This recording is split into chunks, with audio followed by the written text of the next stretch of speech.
Liftoff will start in T-minus 10 seconds. 10, 9, 8, 7, 6, 5, 4, 3, 2, 1. We have ignition. It's time! Seconds from Game 7 or from championship number 6. Jordan, open, Chicago with the lead! Behind the screen, Harper got a piece of it, it comes off. The Chicago Bulls have won their 6th NBA championship. Tying run at second, 2 out, Palmero over the head of Jenks. Uribe charges, throws, out! And the White Sox have won the World Series. To the far side around the 8-yard line to Hester. Under it, and to the middle with the 15, to the 20, breaks free of the 25, to the 30, to the outside, 40, midfield, 40, 30 to the coast, 20, 15, Hester 5. Oh! For the 3rd time in 6 seasons, it's one goal achieved. The Chicago Blackhawks win the Stanley Cup. A little bouncer slowly toward Bryant. He will glove it through to Rizzo. It's in time, and the Chicago Cubs win the World Series.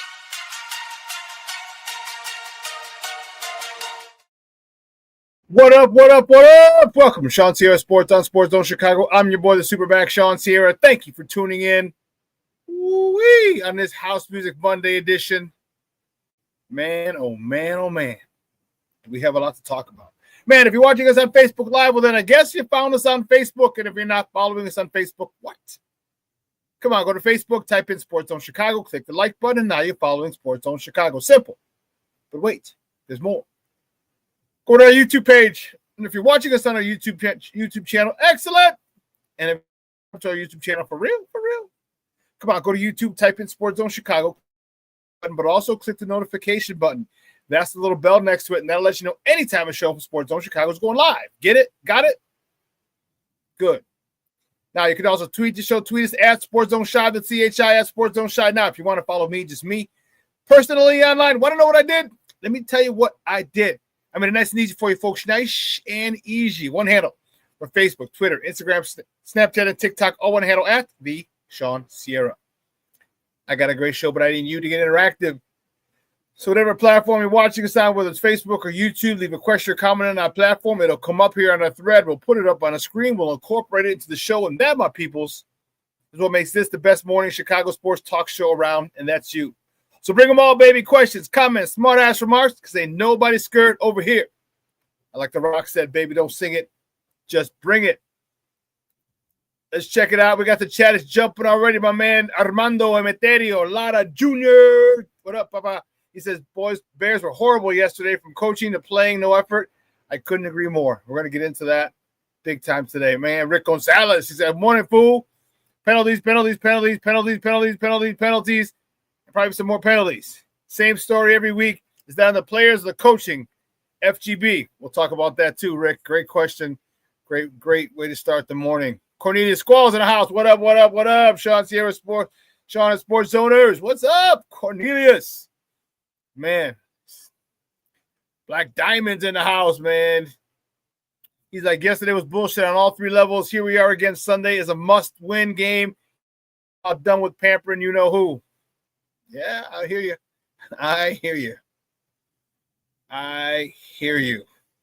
Mr. Southside himself, Michelle Walls in the Mickey Ficky house. Said, what up on a House Music Monday? And Bears again shoot themselves in the foot yesterday. Yes, they did, Doctor. Yes, they did.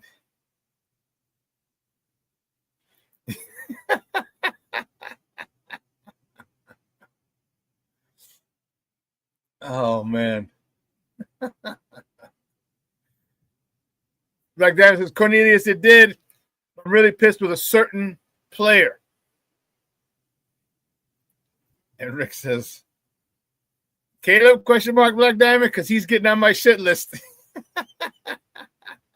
Black Diamond, absolutely, Rick. Rick says, I agree with you 1,000%.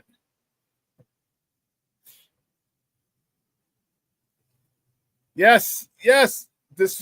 And listen, I am never one as a coach, as a player, and as a coach. As a player, I got pissed, all right, when they called. All right, but as a coach, I say never let them put you in a position, never put yourself in a position where a ref's call can affect it. Okay? But the refs are making themselves a bigger part of the game than they need to be. Cornelius says, Armando, when Tiny gets a penalty, you know the refs are bad. Rick says, was that even a penalty? I didn't see him move. He didn't move. He didn't move.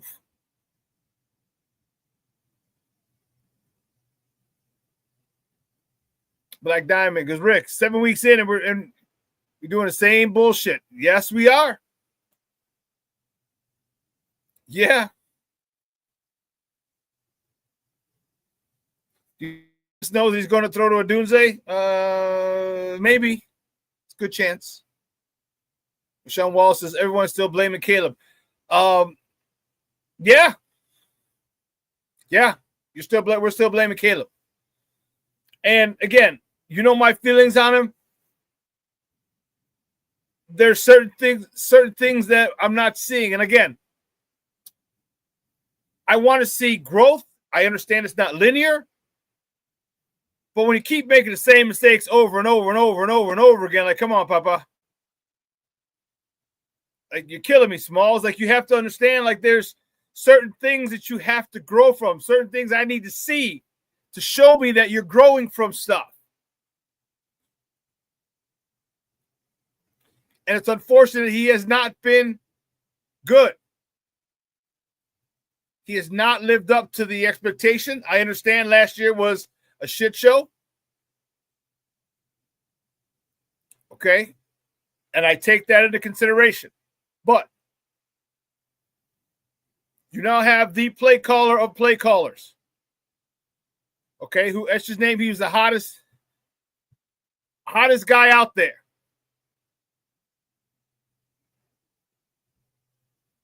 You have structure. You have weapons. You have an upgraded offensive line. You have an upgraded running game.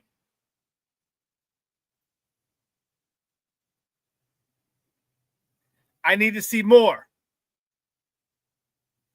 I need to see more from you with all these things. King Booker World checking in. What's up, Papa? Says salute, everybody, and Shawn. Yeah.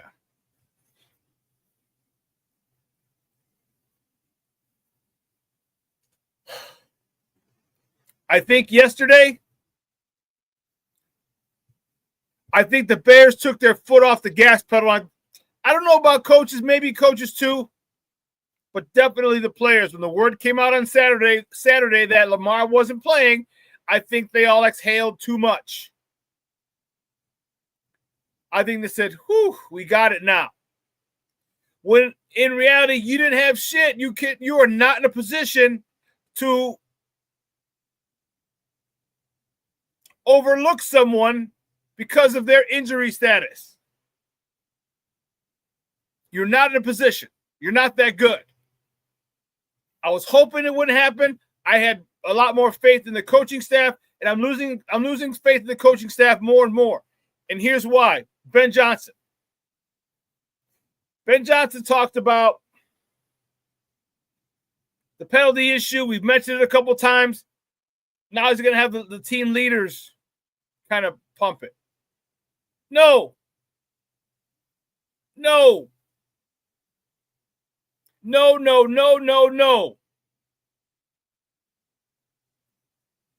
He needs to handle it.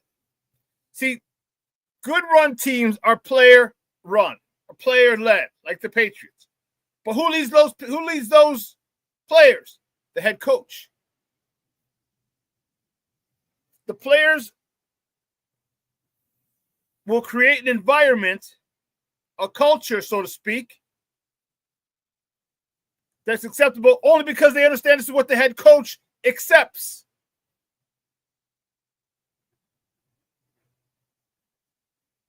If he doesn't accept something, it's passed down. Shit rolls downhill.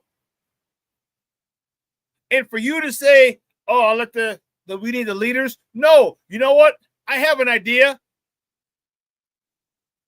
You give me another a pre-snap penalty, you're at 6 the next quarter.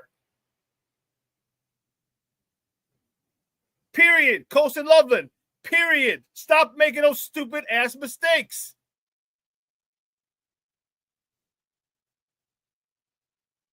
There has to be some consequences for your actions. And Ben needs to say, okay, look, whoever jumps off sides again, you sit a quarter, period.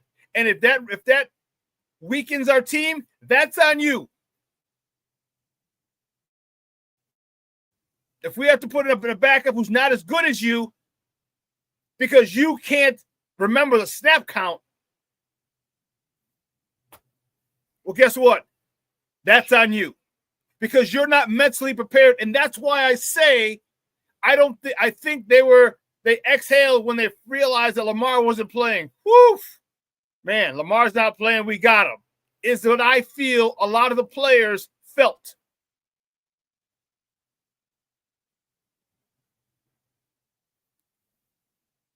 There have to be consequences for your actions.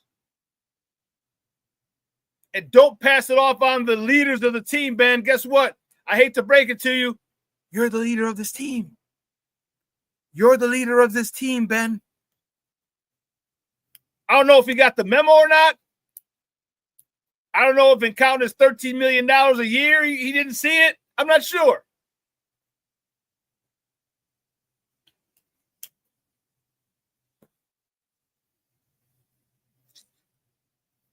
But we've seen coaches. I played for coaches. Thank goodness.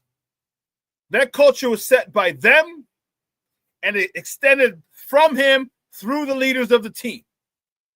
So when he says, oh, well, we've adjusted enough. Now I need the leaders to put it on the shoulders of the leaders. No. Take accountability because guess what? You're the captain of the ship, sir.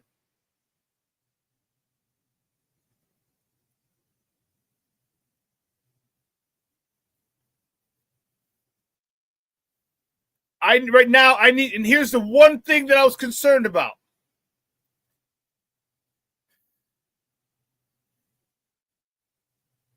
I don't know if it's applicable here,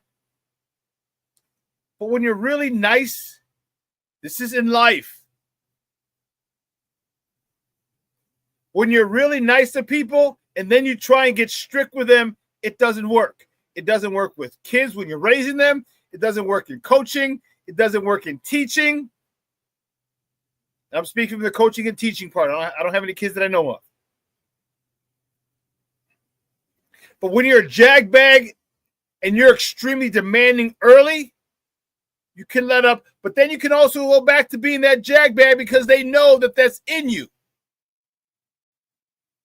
And I think Ben Johnson needs to go back to being that jagbag, demanding every single practice. How dare you think because Lamar Jackson is not playing that this is a gimme? How dare you disrespect that other team? Here's where it comes again, where I talk about giving the team the respect that they deserve. Caleb, you couldn't outplay a journeyman quarterback? You couldn't outplay Tyrod Taylor? A journeyman quarterback, you can't outplay him. No, because he's petty. Because he insists on throwing the ball to Rome. And for the love of Jesus Christ, for the love of that man, stop putting DJ Moore in the backfield and giving him the ball. Stop handing him the ball. He is not a running back. For the love of everything that's good, stop giving DJ handoffs.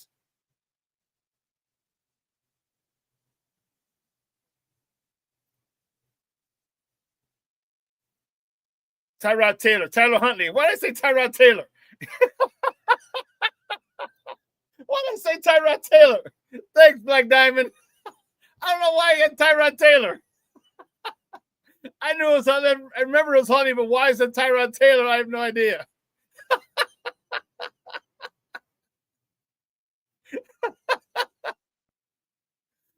Oh man. But you couldn't outplay Tyler Huntley? Come on, bro. You're the number 1 overall pick. You're the generational quarterback. You're the best quarterback people have scouted since they've been scouting and evaluated. You're the best quarterback ever. And you can't outplay Tyler Huntley?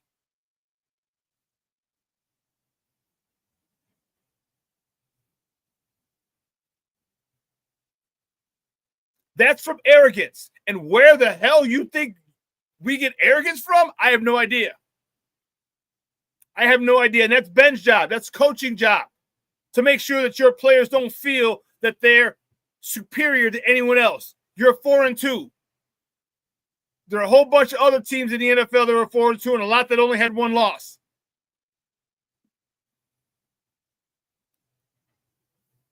This is the problem. Stop trying to be everybody's friend, Ben.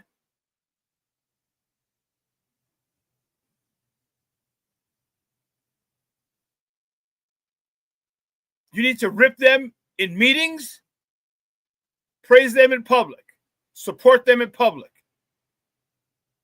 Don't throw them under the bus. Well, now we'll just let the leaders do it because we bounce this all the time. We bounce it off them all the time. We've harped on it all every week, and they're still coming off. They're still not listening. They're still jumping off sides. Well, then do something about it. Do something about it.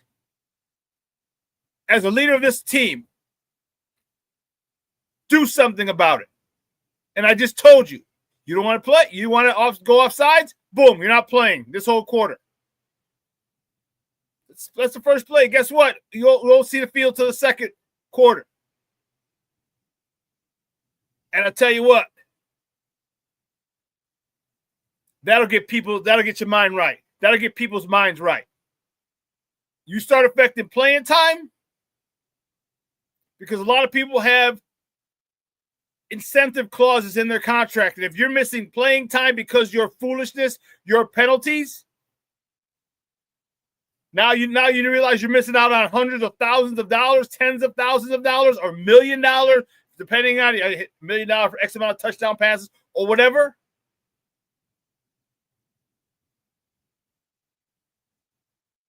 I guarantee people will start falling in line.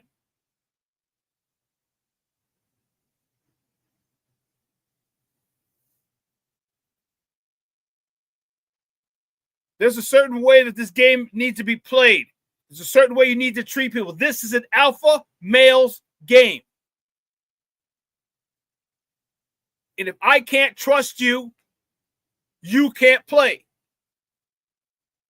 If your 10 teammates on the field can't trust you, you can't play. If you repeatedly put us behind the sticks because of your refusal to be locked in, you can't play. Because now you just screwed over your other 10 teammates who are on the field with you because, I jumped, I thought it was this, or I thought it was that, or the defense moved, I thought they were coming.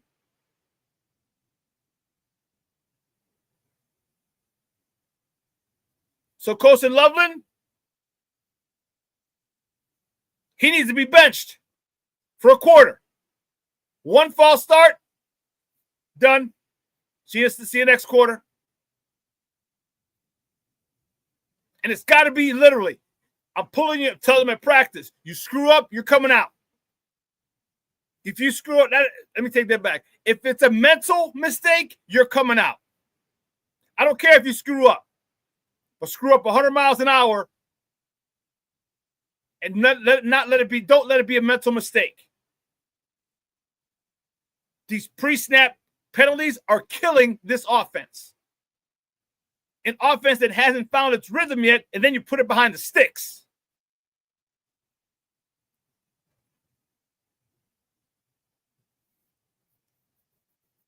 And Ben Johnson, you're not going to evade my wrath as well.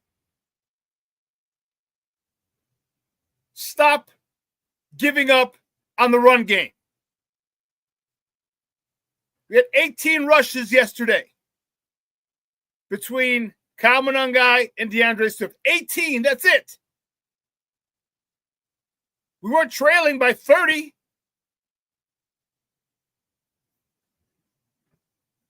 Stop abandoning the run game.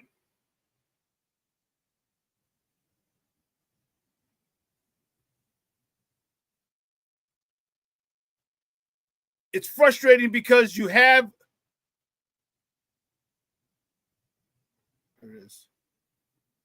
you've got two good running backs.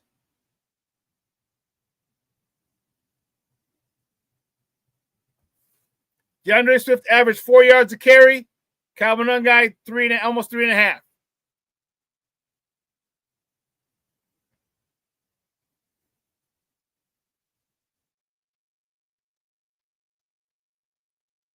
$18 carries for 69 yards between Kyle Monangai and DeAndre Swift. Let's see what that is. 18 for 69.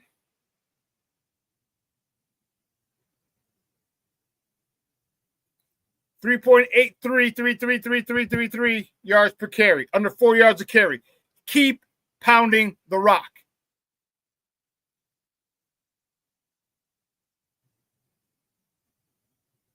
So why you abandoned it, I don't know.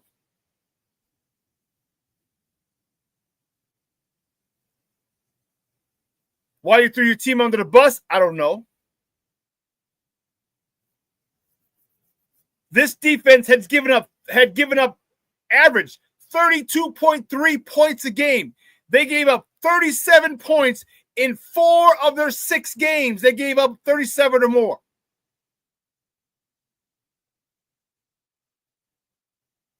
Four out of 6 games, they gave up 37 points or more. And we put up, what, 16? With wide receivers like Rome Odunze, DJ Moore, Luther Burden, Olamide Zacchaeus, Colson Loveland, DeAndre Swift. With those weapons, we put up 16 points.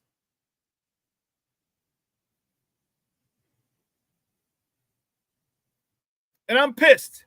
And I'm pissed at Caleb. I'm pissed at Caleb because I know they're telling you to take the layups, but you won't take the God-blessed layups. Stop forcing the ball to Rome. You only threw the ball to DJ, that big play to DJ, because you were in trouble. And DJ makes a beautiful one-handed catch. That's why you throw him the God-blessed ball, because he's a professional. He is a legit number 1 receiver, and you're treating him like he's a scrub. All for some petty bullshit, because he wanted Justin, and you got salty over it. You caught feelings over it.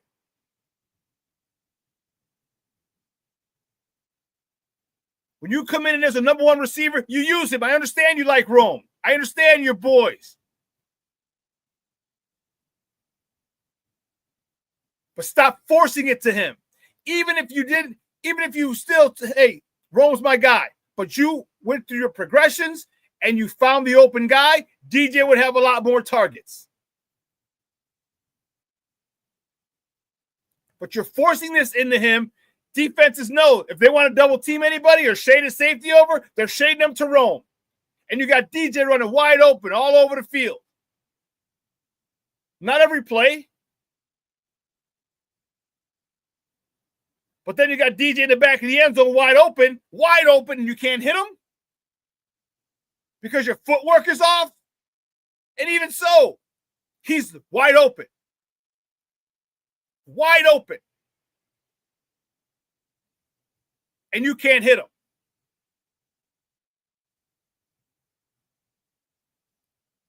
And don't tell me everybody, good quarterbacks miss receivers. No shit, Sherlock.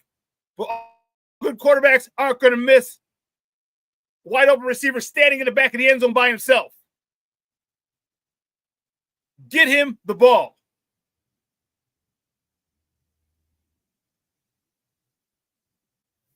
Caleb, football IQ. Instead of running, getting the first down and sliding, run, step out of bounds. Stops the clock. That caused us a lot of problems at the end of the game.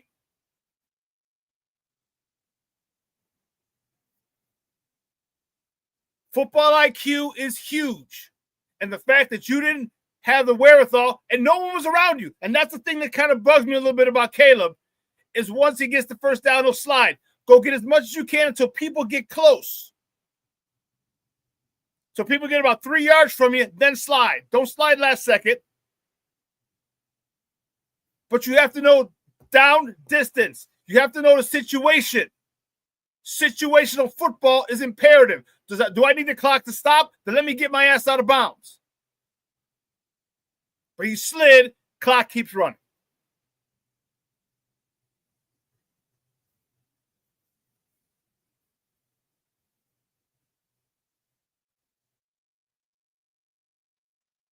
Ben needs to get in, and I don't know what Ben's doing.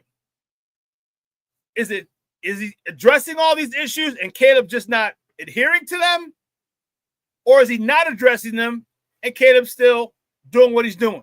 Because there's continually bad stuff happening, things that shouldn't be happening every week. I don't understand how you miss DJ wide open in the end zone when you hit him wide open in the end zone a week or two ago. Pretty much the same spot, and you missed him this time.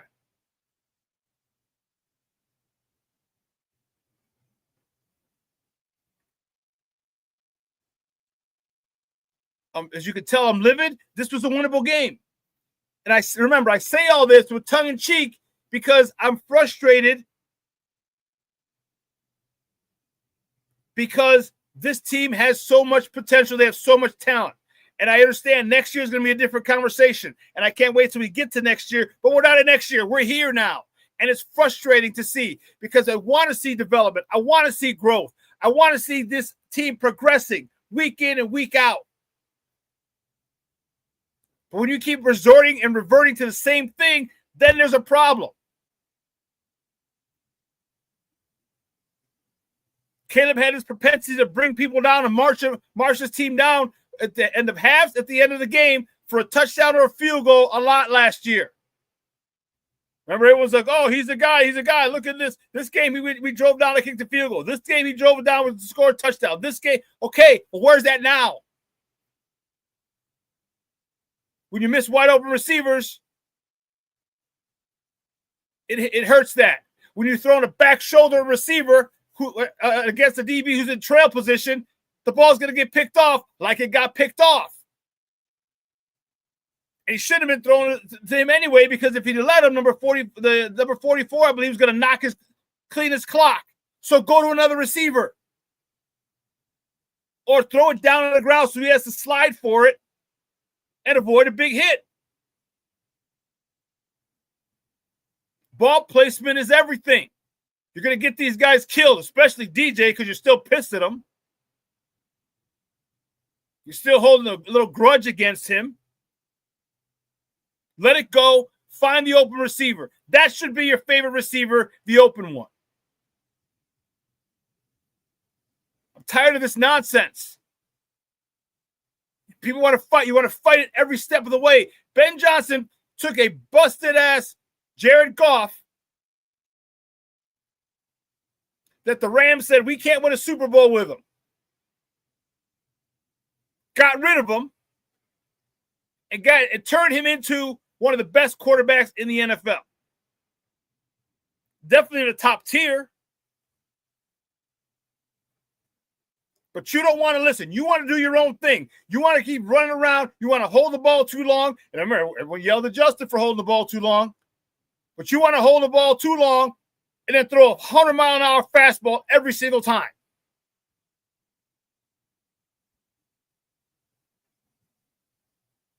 Every single time it's got to be 100 miles an hour. It can't be a a touch pass where you loft it over a humpback line driver, you throw it over the linebacker's head. And I get the one to Rome, needed to be a fastball. And Rome's got to catch that on the sideline. There's too many and again, in Rome, too. This is where you're not a dog.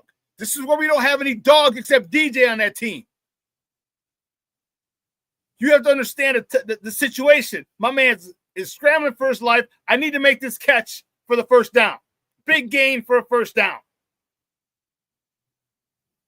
But I went through my hands. Oh.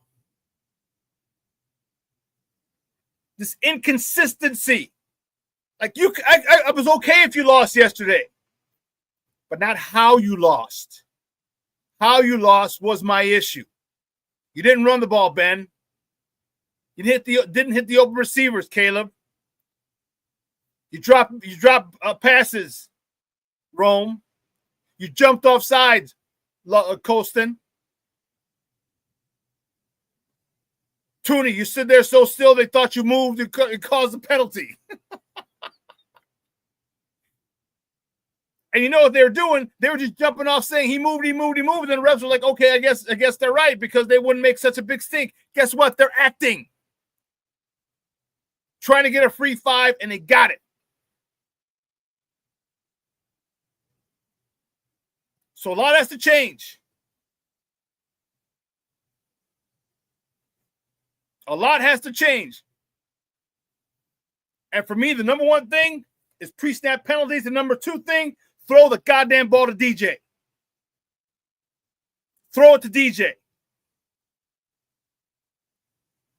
He's getting paid $111 million for a reason. You don't just give him $111 million because you like him. You give him $111 million because he was one of the best receivers in the NFL when he has a guy to throw to. Look what happened with Justin. He finally got a good quarterback after having shit quarterbacks his first 5 years in Carolina. He has a career year. This guy averaged 1,000 yards a year in Carolina with shit quarterbacks. I think he had 7 quarterbacks in 5 years and still averaged 1,000 yards a year. Comes here, thought he had stability, 1,300 yards. And a career high in touchdowns. Was it 7? I want to say. And then you get this guy, and he's mad because the wide receiver finally found a quarterback, and then you change quarterbacks. And now the new quarterback doesn't want to throw it to him because he's mad. His panties are in a bunch because the number one wide receiver said he liked the other quarterback. Come on, man. It's a grown man game. That's little girly shit. That's feminine energy right there. That's feminine energy. Your job is to win. It doesn't matter who you throw to. Just win, baby. Just win. All right, we gotta take a break. I'm gonna blow a freaking blood vessel in my head. I'm pissed. And I gotta get the warden off the CrossFit. All right. So keep it locked in. I didn't even tell you, 10 o'clock, Lorin Cox is gonna come on. We're gonna continue this Bears talk. All right. So keep it locked right here while I go get the warden off the CrossFit. ShawnSierraSports on Sports Zone Chicago.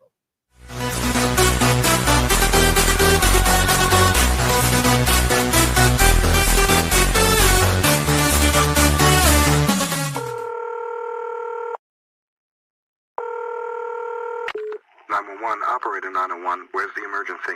127 Brymere. Okay, what's going on there? I'd like to order a pizza for delivery. Ma'am, you've reached 911. This is an emergency line. Large with half pepperoni, half mushrooms.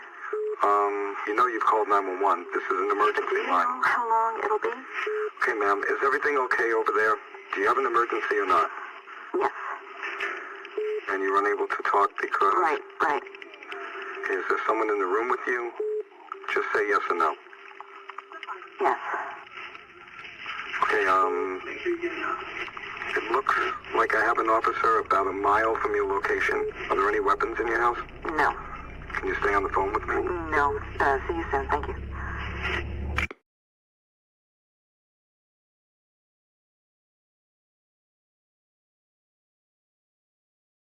Every day, we take steps to keep the people we love safe.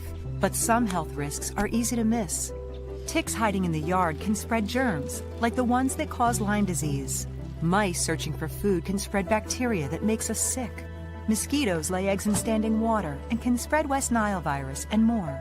Cockroaches are drawn to water in the home, leaving behind allergens that can trigger asthma attacks. Common pests can threaten our health. Learn how to protect your family at pestworld.org. When I'm flying, I put my helmet on, my visor down, my mask up. You don't know who I am. Whether I'm African American, Asian American, Hispanic, white, male or female. You just know I'm an American airman kicking your butt.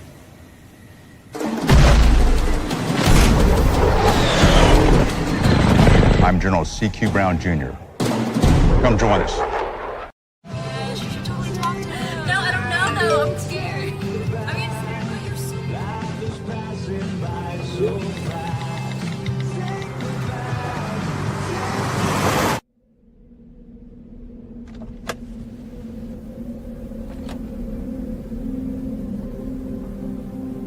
Do you know that you're in my lane? No, not at all. Are you not paying attention? Are you texting? I was just checking in with my mom. I was telling her that I thought we'd be home by 6. It's okay.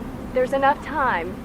Just pay attention. I'm not even halfway through my text. There's no way. I'm not even going to look up. My babies are in the car. You have to pay attention. It's just supposed to be a quick text. I'm so sorry.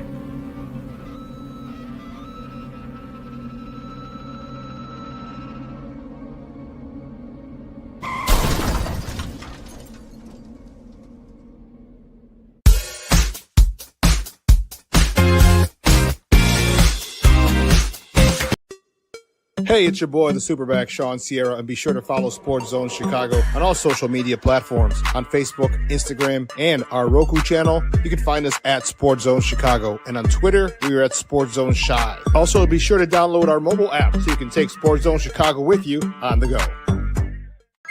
Time out. How are you feeling right now? Happy? Excited?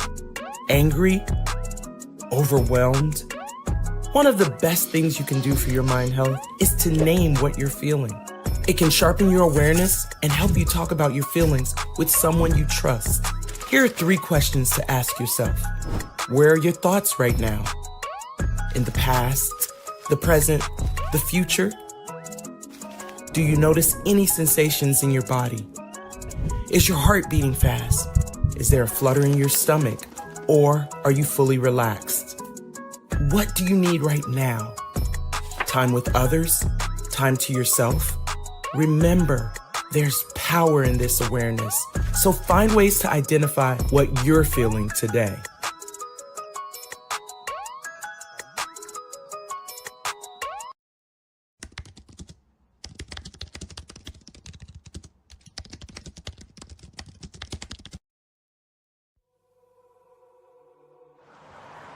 At a time when the news seems as subjective as the partisan politics dividing this country, independent professional journalism has become a resource people need to get the honest and accurate information for their lives. That's why I created JQuillenReports.com. As a born and raised Chicagoan, I know this city better than anyone. So my investigative stories are all original, and they'll go deeper to expose the truth by using information obtained from public information databases and in-depth interviews with the movers and shakers. My future stories will introduce you to people and business.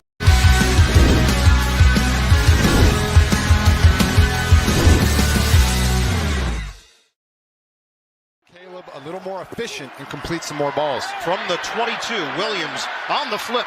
Colston Loveland, the rookie tight end. He's going to have a... Doing our job. Fake the handoff. Williams has time. Tosses on a crossing route and makes the connection with Odunze. Line of scrimmage is the 40. On a give for Swift. Nice cut by Swift. It's been such an outstanding pickup. It's a bootleg, and it's Williams. Open man. Williams feeds it. Odunze's got a first down. The Bears are looking really sharp. 3rd and 6. Williams on the move. Throws on the run, and it's complete for a first down. He feeds it to Odunze.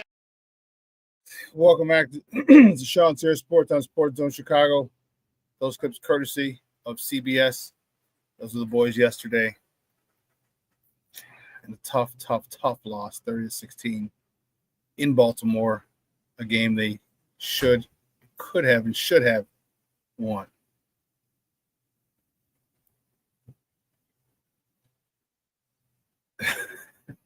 You're stupid, Junior. I want Angel Reese for quarterback.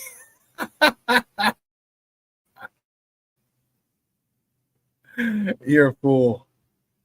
Hey, well, let's get it cracking, man. Let's get it crack-a-lacking. Guys, you know we do the first segment of every show. It's called Top of the Morning. It won't come just when you want it.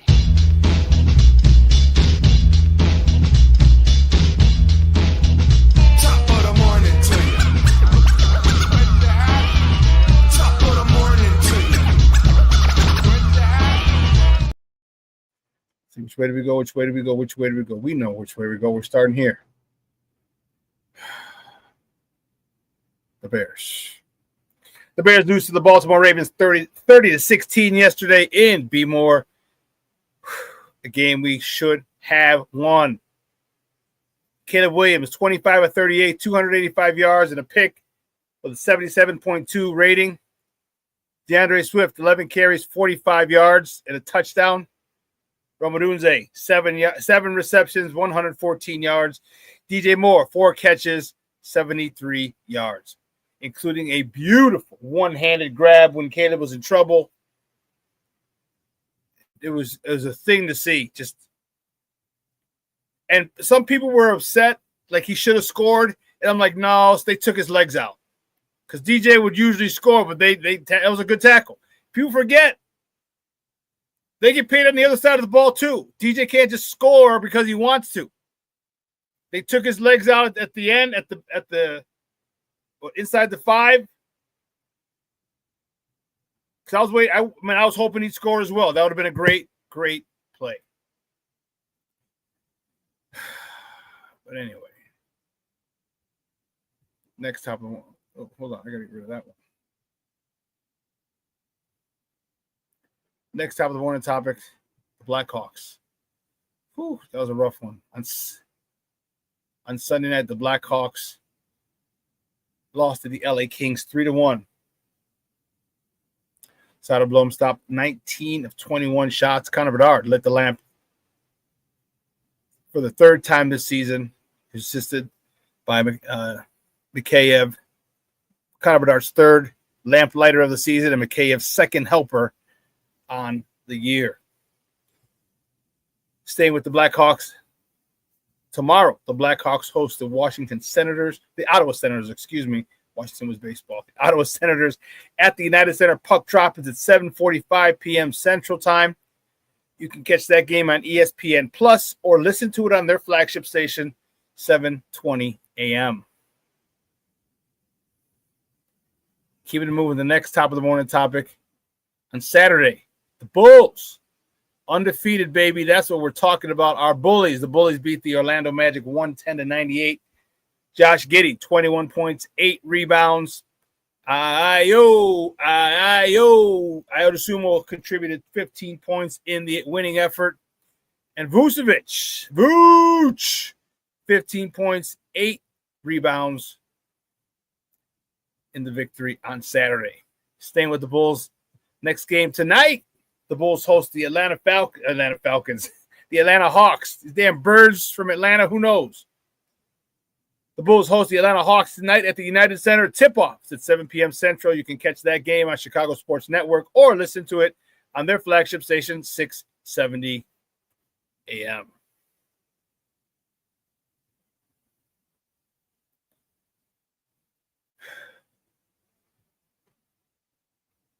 Next top of the morning topic, World Series Game 3 is tonight in L.A. We love L.A.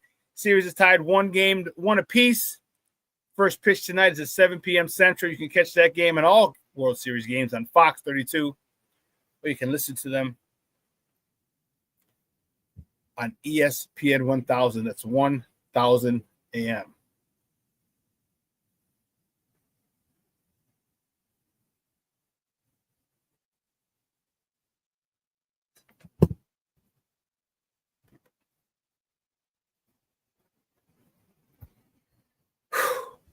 Let's see what we got in the chat right here.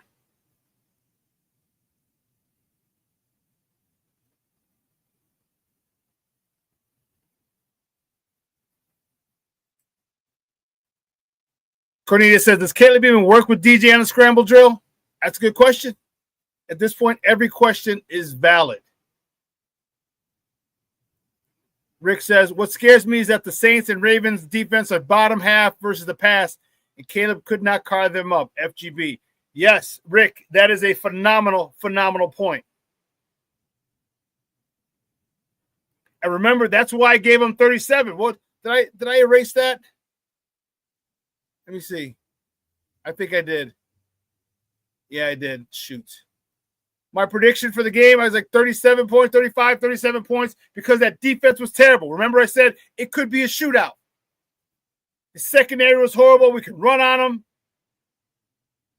And I get you got Roquan Smith back, but that's a challenge to our offensive linemen. Get to Roquan Smith. But that's a phenomenal point, Rick. We're playing bottom feeding defenses and we can't carve them up.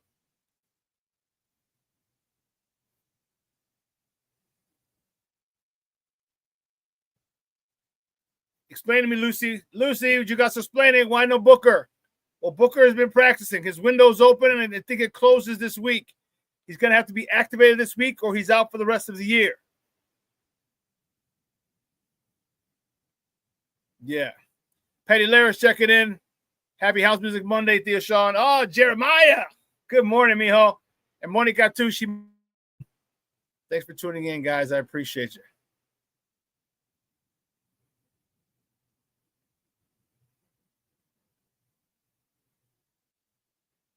Mr. Shorty says, I can't hear you, but I read some of this chat. All I will say is every young quarterback, I would assume, goes through growing pains. He needs 3 years in this offense before I will judge him. Shorty,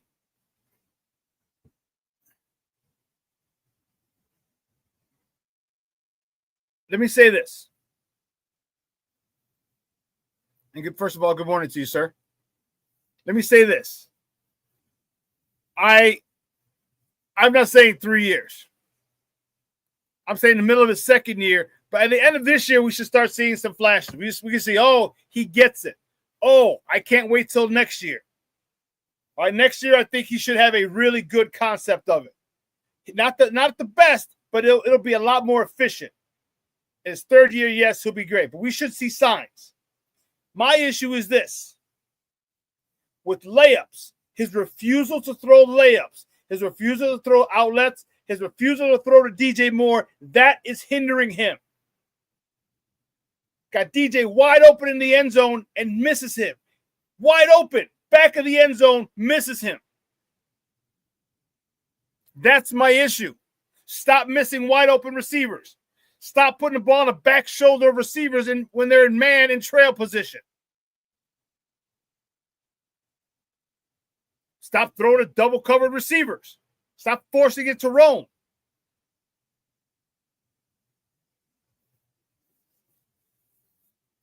So, if here's what I'm saying, Shorty. If he's going through his progressions and he's having issues there, and it gets picked off by a DB who makes a diving play, but the ball's is in good position, ball placement is good, I don't have a problem with that. Or if he throws the ball a little too late, I don't have a problem with that. What I have a problem with is forcing the ball to one receiver. That's what I have a problem with. Who drops a lot of the balls you throw to him? When you have a proven number one receiver in this league and you refuse to throw to him, except when you're in trouble at a scramble drill.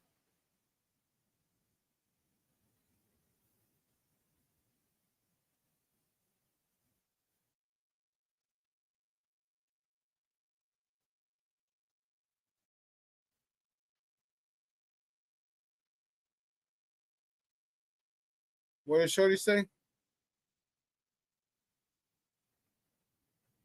Yeah, he needs 3 years in this offense before I judge him. Yeah, Shorty. Yeah, Black Diamond says, Shorty, respectfully, knock it off. Justin didn't get that treatment. Neither should he. And Justin didn't have a good play caller. Justin didn't have a good wide receiver until his third season. So if you go by that, logic, Shorty, you should have kept Justin.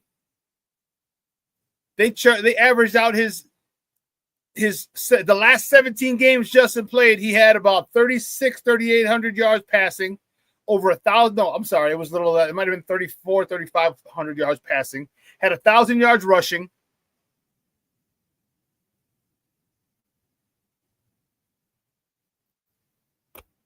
He doesn't have everything that Caleb has.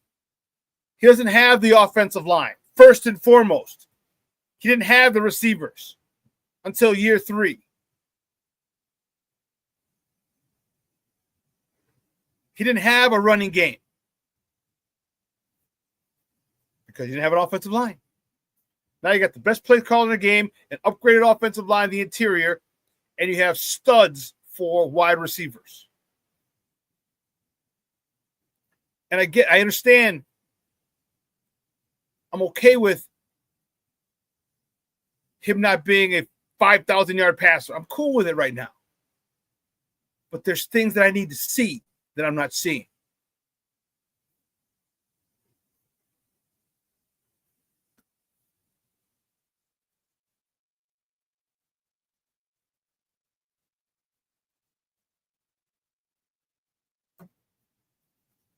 I will say,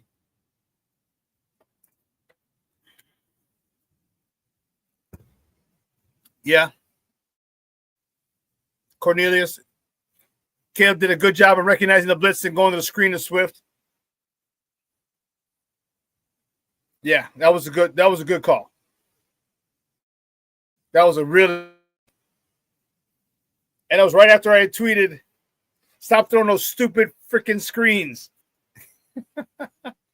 But I meant wide receiver screens, not traditional screens. Those stupid wide receiver screens, those bubble screens. And then Frank from Chicago Clubhouse Network, it's like, well, that one worked out pretty good. I'm like, I should have said wide receiver screens. Those bubble screens, stop it.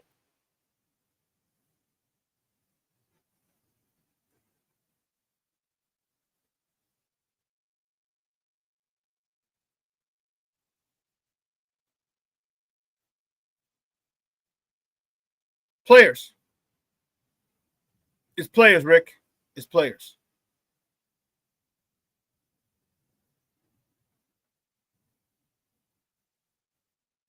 You're coaching it or you're allowing it. The coaching staff bears some blame for this, okay?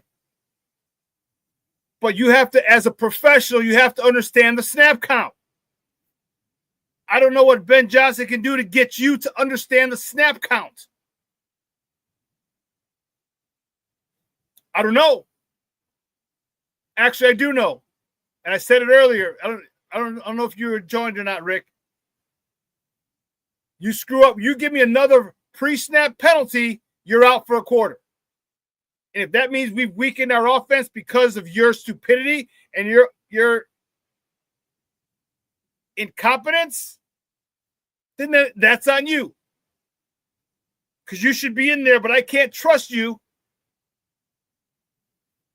because you're not focused, you're not locked in. See, a lot of people ask about the coaching and this, and trust me, coaching matters. But when it's all said and done, and it comes down to the players. It's not about the X's and O's, it's about the Jimmies and the Joes.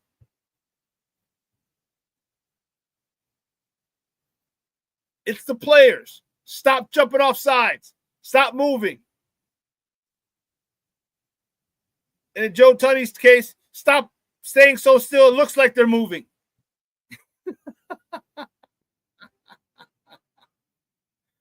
I mean, I get,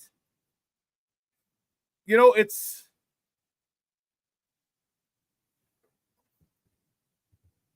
There's no culture. There's no fear of diminished playing time. There's no fear of letting your teammates down. And part of the reason is the captains. You got some guys here who haven't been here. They don't have any juice in that locker room. Grady Jarrett, I loved you in Atlanta. But you got no pull here. You got no juice. You have no sweat equity with any of these guys. And you've been hurt. So how are you going to sit there and be a leader, do what I do, and get in somebody's face when they're screwing up when you ain't played? You've been hurt.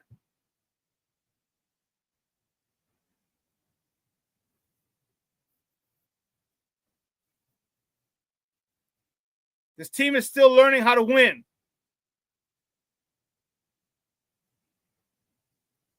And it's frustrating because they're there. The plays to be made are there. We are not a lot of plays off. If we punch that in the end zone, our first two drives, that's 14-0. It's a whole different story being down 14-0 than being down 6-0 after two drives. Because after 6-0, you go down and score a touchdown, you have the lead. Which is exactly what they did.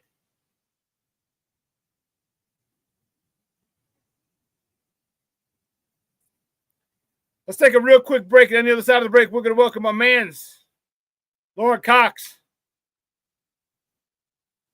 Some more of this nonsense because I'm fired up this morning. Too many just childish, repetitive, undisciplined actions by our Bears cost us a game we could have and should have won. Keep it locked right here. ShawnSierraSports on Sports Zone Chicago. Hey, it's your boy, the SuperBack, Shawn Sierra, and be sure to follow Sports Zone Chicago on all social media platforms, on Facebook, Instagram, and our Roku channel. You can find us at Sports Zone Chicago, and on Twitter, we are at Sports Zone Shy. Also, be sure to download our mobile app so you can take Sports Zone Chicago with you on the go.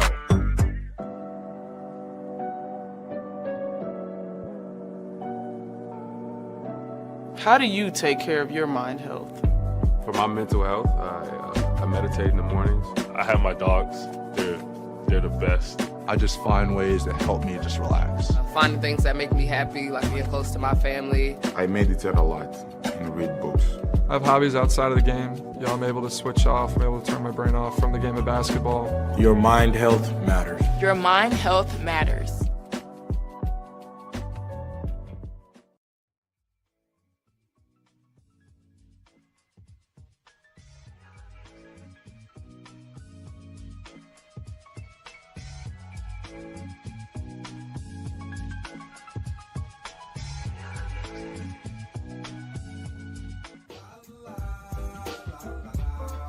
It's a romance sport. What? It's a romance sport like that. Your Marine Corps' way of life.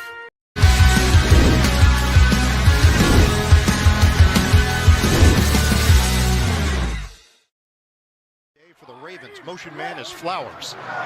Huntley looking over in that direction, catch is made, it's short of the line to gain, and he's not going to get there. Well, handoff, Manungai angles to the outside, it's a first down run. Manungai, fake it, Williams on the money, good hands, Odunze with another catch. Shotgun to the outside.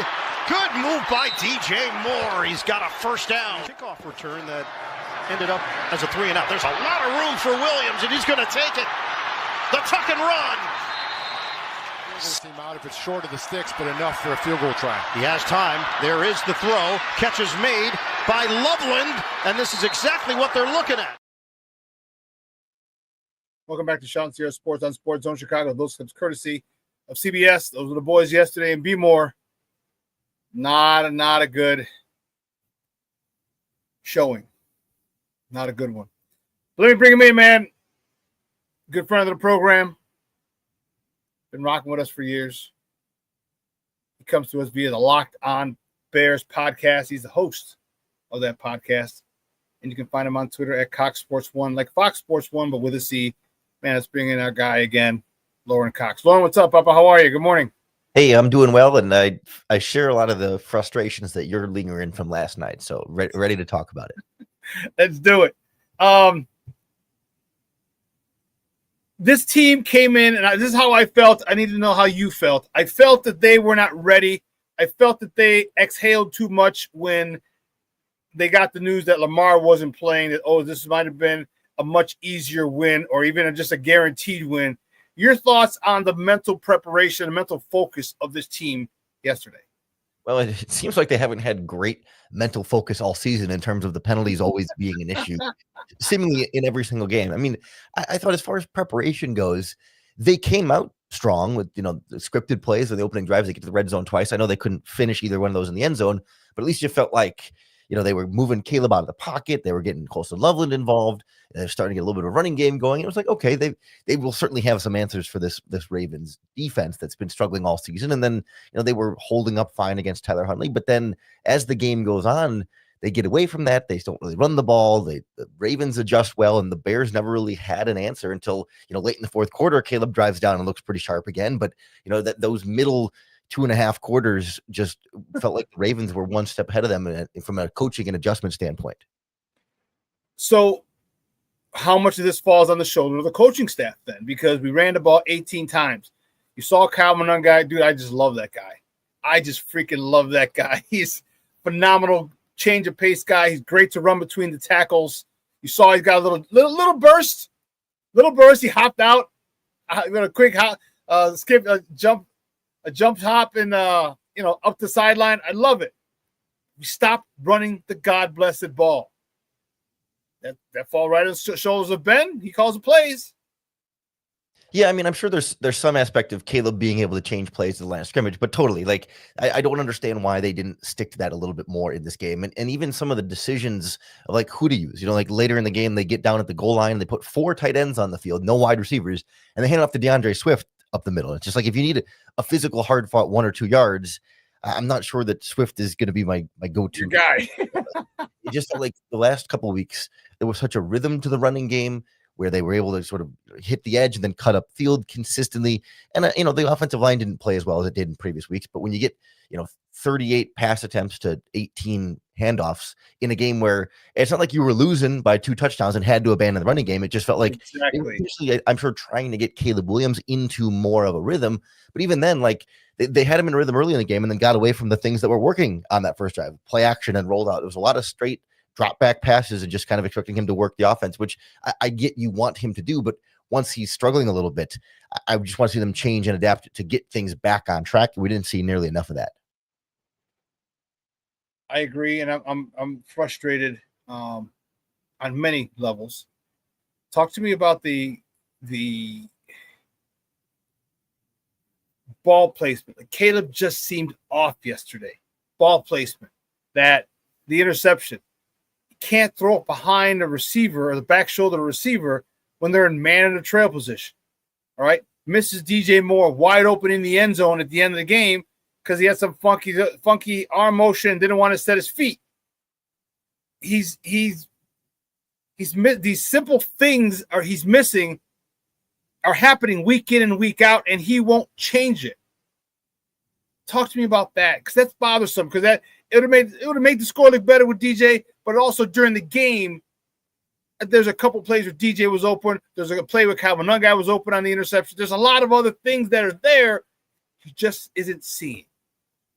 Yeah, I'm still willing to have some patience on, hey, this is a new offense, a complicated new offense that, over time, I still think he can, see things better. The mechanical issues are the ones that are more concerning for me when it comes to, like, the interceptions we've seen him throw this season have not been, bad decisions of like, oh, why did you try to throw to that receiver? It's why did you put the ball there? when you threw to that receiver. Like that Rome Odunze pass, like he's open, it's man coverage. Like you said, you just got to put it in front of him and he puts it behind him. And like, it's a mechanics and ball placement issue rather than like a decision-making issue. And so that feels more correctable than having to teach a guy to read the coverage properly and find the receiver quick enough to know where to go with the ball. Like it seems to be there between the ears from seeing it perspective, but then getting the body to do exactly what you need to with it is the problem. And I think if you had in a game like this, if you had a better running game and a more consistent running game, and if you had, receivers doing more with the ball after the catch and not Olamide Zaccheaus giving you 30 yards on 7 catches, like you can overcome a quarterback having a few inaccurate throws here and there. Like every quarterback has a few inaccurate throws here and there. Caleb still has more than most and more than we need him to have. But like, I think it's a real combination here of like, the offensive line wasn't picking up the blitz well, running game wasn't doing anything, and Caleb was also inaccurate and put the ball in harm's way. And like, you can't have both. You can kind of have one or the other, but you can't have both. Yeah, even on that pick, and I don't know if he threw it behind him because, well, first of all, he shouldn't have thrown it. All right, because there was a guy in front of him. If he throws it on his numbers or leads them, that guy, the wide receiver, is getting destroyed. He's getting decapitated. So go to another receiver, and that's the thing that bugs me. He keeps forcing the ball to Rome. Rome still has drops. The one on the sideline, tough catch, but you don't get picked number 9 overall to drop that ball. There's a reason you got picked number 9 overall. You have to catch those types of passes. You are that type of receiver with the number 9 overall pick, and there's too many of those and some easy drops that Rome had. Not too many yesterday, but that one was huge.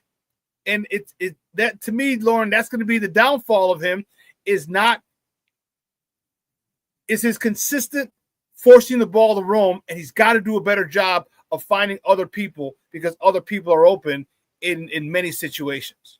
Yeah, with Rome, that's one of those where absolutely when the ball hits him in the chest and stuff like that, like he has to hold on to it. And I think I know people go back and forth on like, well, it is a tough catch, so how much should you really expect him to? Do you expect him to make it every time? And I think yes, but more so the point for me with Rome is that the ball coming into his hands should be the part that we should expect. Like the hard part there is not him catching it.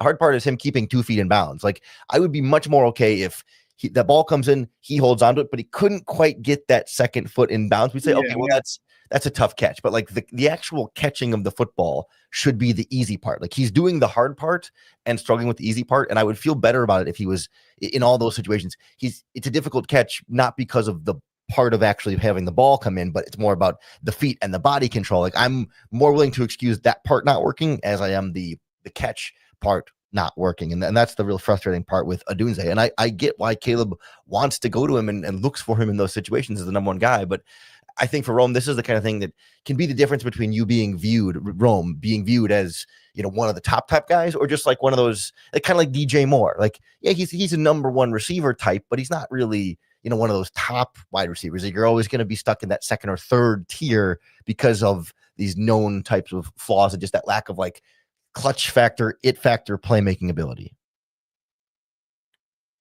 The officiating was atrocious. Okay. The missed offensive pass interference by D-Hops on one of our guys. The phantom false start on Joe Tooney. The Ravens acted well enough, and they pitched a bitch so well that he moved. Okay, he must have moved. Penalty. No call on the DB on the OZ catch where the DB came down with it, but they didn't call the fact that he lowered his helmet, hit him with the crown of the head to his head, so helmet to helmet contact. What can be done about this? And is there going to be an FBI investigation because now it's in the NFL, because now it's been in baseball, it just hit basketball. Is there what can they do about this officiating? And how bad do you think this goes? Yeah, I mean, I think we've always not liked officiating. I think it's particularly bad and worse in recent seasons. But I do feel like, generally speaking, most teams every week don't like the refereeing they're getting. I certainly don't think this is a Bears specific issue. I mean, perhaps in this game it was more on the Bears than in the Ravens, but like over the course of the week, you're going to find a team in every game that feels like they weren't getting refereed properly. And I think a big part of this is that the NFL doesn't want to pay full-time referees, so there's only a certain type of person that can afford to be a part-time referee and devote all the time it takes to learn everything and be a part-time referee, while also, not needing to be working a full-time job on the side to pay your actual bills, right? That's why it's a lot of like retirees and lawyers and stuff that like it's a certain class and age of people that can do this job, as opposed to like who is the sharpest mind and most qualified person to analyze the game and see it. And because the NFL doesn't pay them like enough to be full-time employees, so I think there is definitely more money that they could throw at this. But I still am left feeling like, hey, like Colston Loveland's false starting every single week, and Caleb Williams, like at least one of those intentional groundings was really bad. The second one, you can say that the Loveland was probably supposed to break outside of the flat, but like a lot of the things the Bears are getting penalized for, they're doing. Like on the punt team, your left winger linebacker isn't lined up on the line of scrimmage and after 1 yard line instead. Yes, closer and drive down. It's like those are things that we're in week 8 of the NFL season. Like there's no excuse. There's no new offense or young player excuse anymore. Like this, it's go time. They have to find a way to figure this out, and I don't know how. It's frustrating, man, and I'll tell you what. There's just so many. All 3 phases let us down because that kick to the 1. Oh my God, was that beautiful? My God, that was beautiful. Oh nope, you didn't crack his butt. You didn't pass his butt crack. Your penalty. I'm like, I don't know, man. Give me your thoughts real quick before we let you go on next week. Now we got to go to Cincinnati, and I don't know what they have, what kind of fountain they have in Cincinnati, but it's like the fountain of youth because Joe Flacco, I know they lost, but he's having a hell of a lot of fun throwing to T. Higgins and Jamar Chase.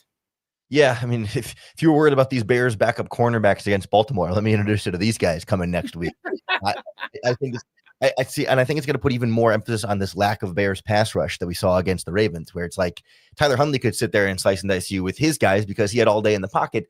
Joe Flacco certainly not nearly as athletic and mobile as Huntley, which makes it a little bit easier, but they still barely pressured Huntley, so you could sit back and slice and dice your zone defense. If you get Joe Flacco a bunch of time in the pocket with those receivers, it's going to be a real struggle. So I in that way, I find myself more worried about the pass rush than the corners, because we know the corners are going to be flawed, but we thought, with a mostly healthy defensive line, that they would have a more success getting after the quarterback, or that Dennis Allen could blitz his way to the quarterback, and just wasn't happening on Sunday. Yeah, it wasn't. Your last thing, I know it's the one. Last thing, your thoughts on Austin Booker? Doesn't he have to be activated this week, or he's gone for the rest of the year? And do you think they activate him? I would expect sometime in the next, 48 hours that he'll be activated. And I'm worried that that's going to be Ryan Poles' whole plan. It's like, hey, how do we solve the pass rush? Well, just activate the last year's 5th round pick, and he'll help. But I think they need to do more than just saying, all right, this is our reinforcements coming to save the day. Lorin, I know you got to run today, Papa. I appreciate your time, but do me a favor before you go, let everybody know where they can find you and your work online. Yeah, of course. Thanks so much for having me. As always, you can follow me on Twitter at CoxSports1, and you can hear me 5 days a week on the Locked On Bears podcast on YouTube or wherever you get your podcasts. Bro, thanks a lot, my man. I appreciate it. We'll talk soon. Bear down. Of course. Anytime. All righty. Guys, that's Lorin Cox, my man. Appreciate him coming on. He said he had a short window today. I'm like, cool. I'm like, good. I said, that'll work. Just to have you on is good. There's a lot. And, I don't want anyone to think that I'm picking on Caleb. Okay? I'm pointing out his flaws. He's not the only one with flaws. But he gets talked about the most because of the fact he's the number 1 overall pick. Okay? People deemed him generational. People deemed him the best quarterback prospect in 20 years. Heisman Trophy winner. And when you're a star quarterback, quarterbacks get too much of the praise and too much of the credit. And too much of the credit and too much of the blame. It just goes with the territory. It just is. It just goes. That's it. That's how it works. I appreciate him reminding me of the punt. Like, These things here again falls, it rings true. The words of J.J. Wright, my former colleague. Big shout out to J.J. Wright. If you take care of the little things, there are no big things. Little thing, line up properly. Line up properly so your head is past the butt crack or the waist of the center. Let me tell you something. That 3 inches, despite what she says, that 3 inches isn't going to make a big difference.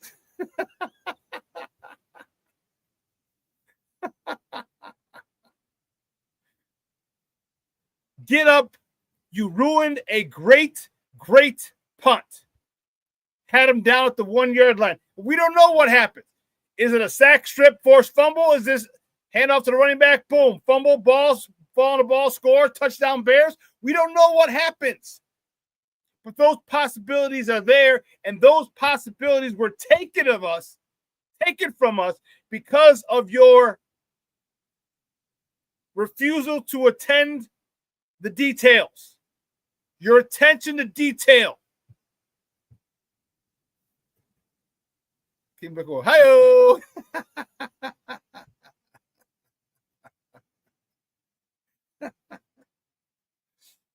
Attention to detail. If you take care of the little things, there are no big things.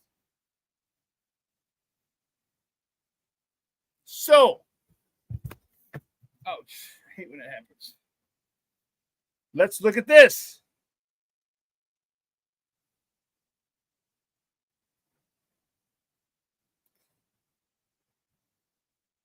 Here, we'll do this. Because now that you mentioned it, King Booker World, let's do this because, again, I'm not out on Caleb yet. I'm not. Contrary to popular belief, I'm not out on Caleb.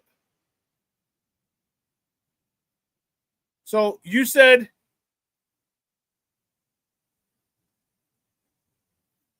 remember, they wanted Josh Allen out of Buffalo. They wanted his ass out, gone.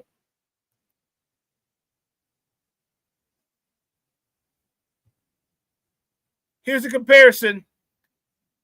Second game, 7 games. King Booker World, you ask, you shall receive. 7 games into his second NFL season. Completions, attempts. Same number of attempts. Caleb has more completions. Caleb has 150 more yards-ish, 140 more yards-ish. Okay? Caleb Williams has a higher yards per average.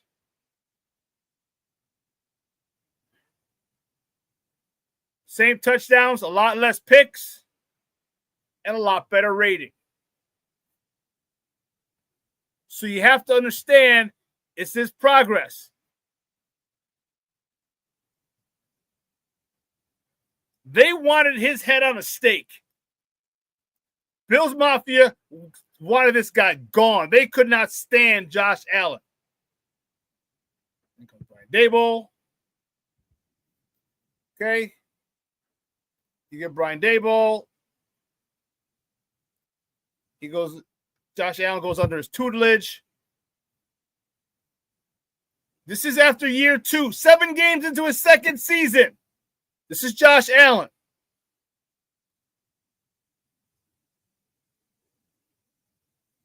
So you know how I feel about Caleb, but I'm not going to let my personal feelings get into my analysis of Caleb. You can look at that and say, Caleb can turn around MVP season. If him and Josh Allen were comparable after 7 games into their second season,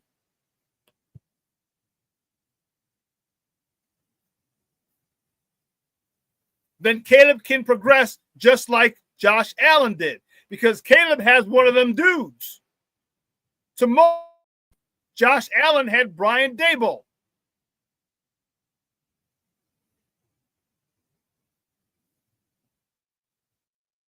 I agree with you, Junior.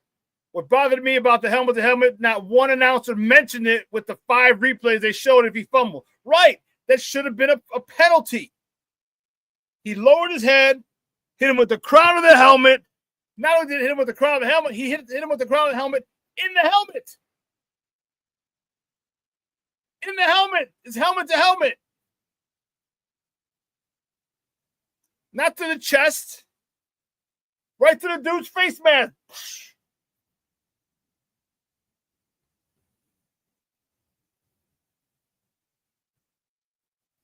Junior, meanwhile, Gordon taps QB on the helmet and 17 flags come from everywhere. Yeah, then you get Montez Sweat 2 weeks ago just muffing the quarterback. Jane Daniels like 15 yards. 15 yards and you're fined. This dude lowers the crown, hits with a crown of the helmet. And nothing called.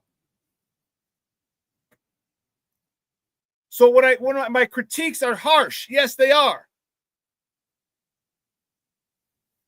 But you know why? Because there's a lot expected from this young man. And when we're not seeing progress,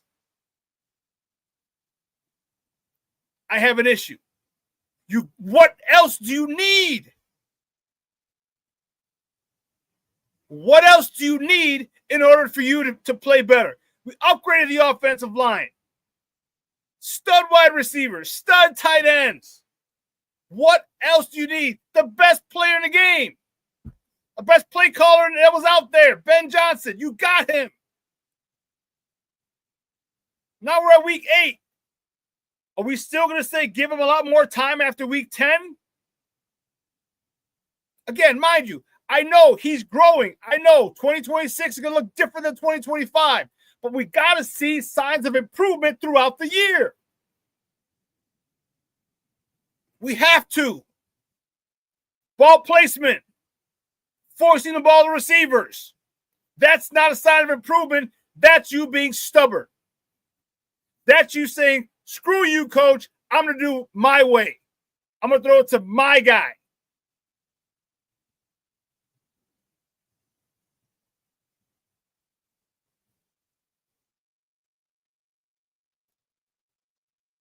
He does not take the layups. We've heard this game in, game out, last season, this season. And remember when I said, once Caleb is able to take 3 slants, 5 slants in a row, 15 slants and 15 passes, no more than 10 yards. When he's able to do that, this offense is going to be crazy. Because you take what the defense gives you. If they give you nothing more than 10-yard passes, then you take those 6-yard, 8-yard passes. Because guess what? 6 plus 6 is 12. The first down.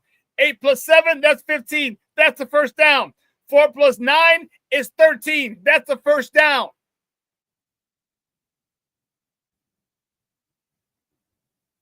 And I like those because that keeps it, the longer it keeps the defense on the field, the more tight, the more wore down they get, the more frustrated they get.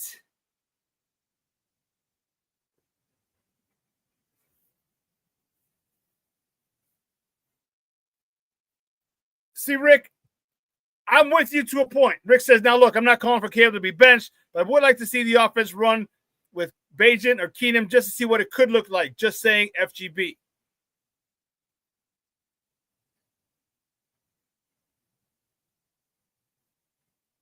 Ben would have to get out in front of this quick. Because if he keeps forcing, and we don't know the progressions. That's the one thing also, we don't know the progressions. But if you keep doing dumb shit, Caleb, you keep forcing it to double cover receivers, you keep missing wide receivers, you're going to sit.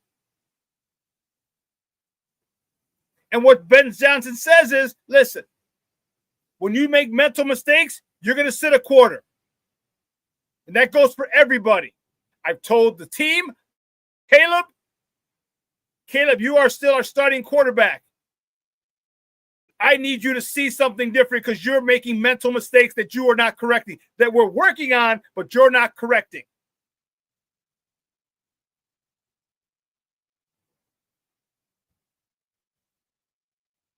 I hear you, Rick. You're saying, I'm not saying benching, but if Caleb got hurt, FGB, I hear you. But my thing is, if you want it all across the board, then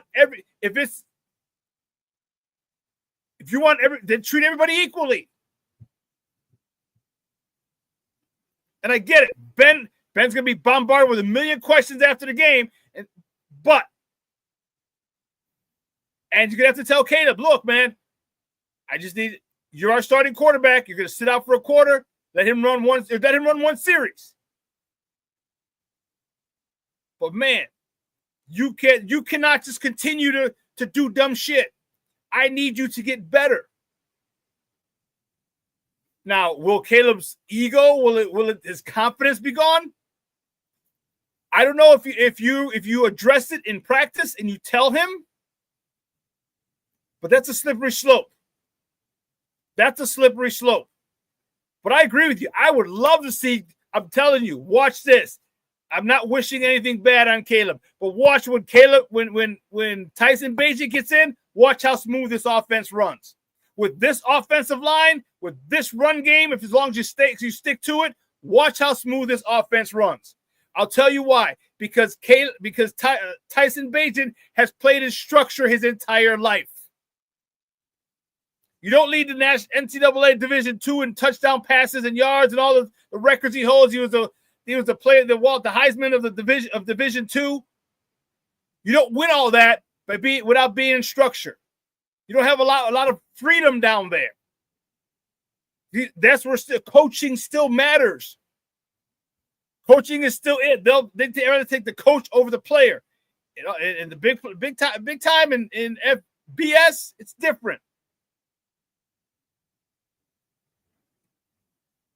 But man, if we see Tyson Bagent run this offense, watch out now.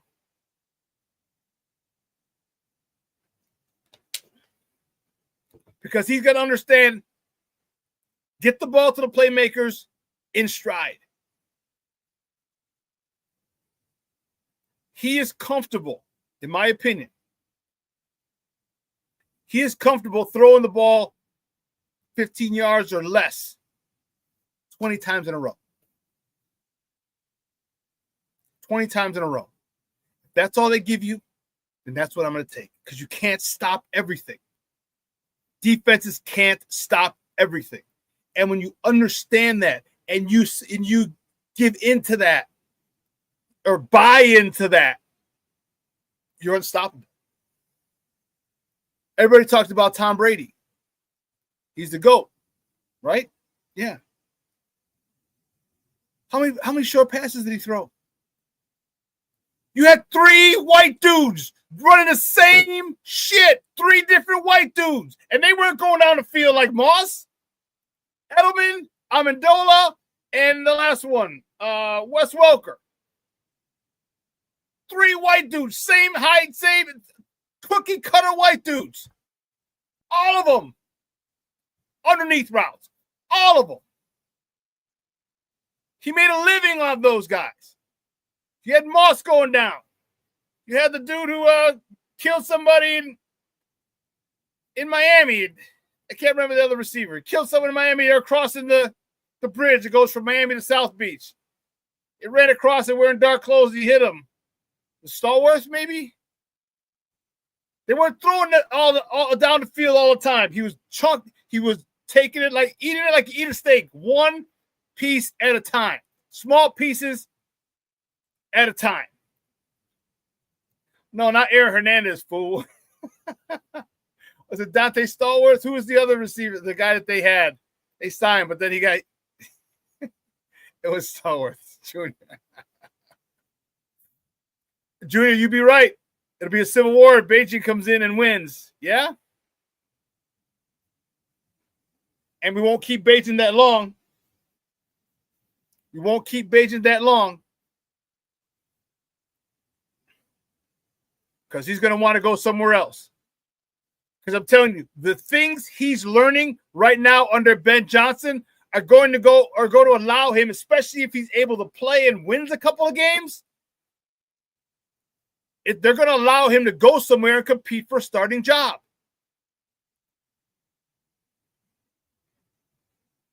Shorty says, damn it, I wish I could talk in this chat.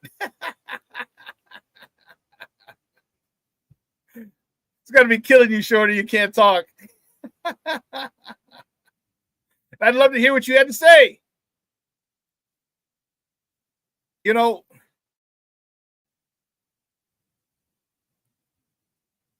this is why I harp on the fundamentals. This is why. This is why you don't go get a guy who's a lot more sizzle than substance. We lost to a backup journeyman quarterback yesterday afternoon, because he was fundamentally sound. Like you're hoping that Tyler Huntley, not Tyrod Taylor, that Tyler Huntley would show he's a veteran journeyman quarterback.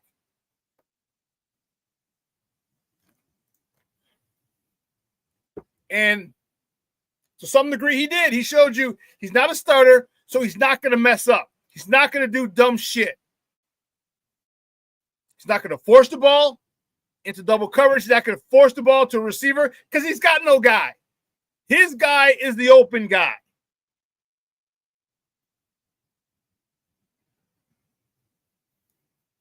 You're hoping that Caleb would run out of bounds late in the game to stop the clock. Doesn't do it. Like all these things of football IQ, like, come on, man. This is what I mean by improvement. Different situations. Why do I keep getting that dude's name wrong?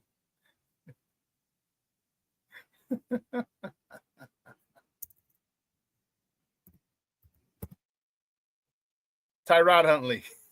To Tyler Huntley. My mistake, Mr. Huntley. But this is what I'm saying. You have to know the situation. You have to. Down, distance, and time. Where are we in the game? What fourth quarter? Okay. Do I need to get out of bounds? Yes. Are we winning? You even have to know that too. Am I winning? Yes. Okay. If I scramble, I need to slide inbounds. If we're losing, I need the clock stopped. If I scramble, I got to get my ass out of bounds. That has to be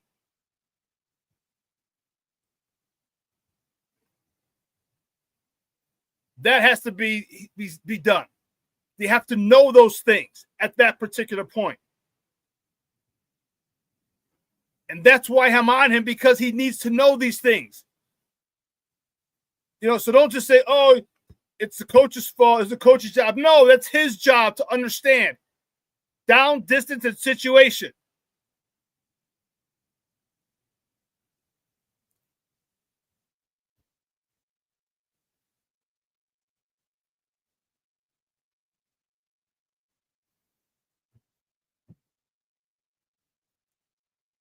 How much has Ben worked with him? We don't know.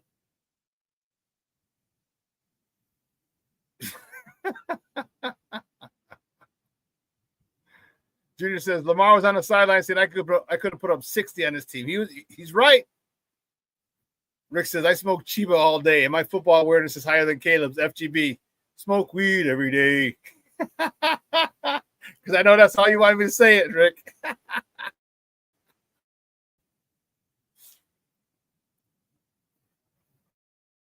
See, the one thing that I see is I see him getting flustered when we get down. I haven't seen that before.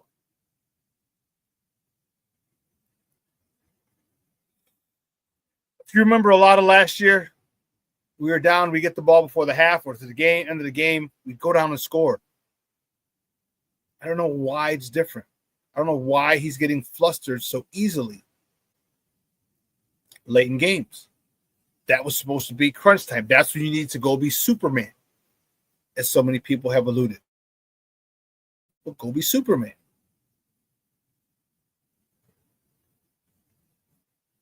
I don't need you Superman on first down or second down. I need you on third and sometimes fourth down. You're Clark Kent for first and second down. Get the ball to your playmakers. You don't need to dance and run around. Throw the ball out of bounds. Live to fight another day. I'll take 2nd and 10 over 2nd and 16.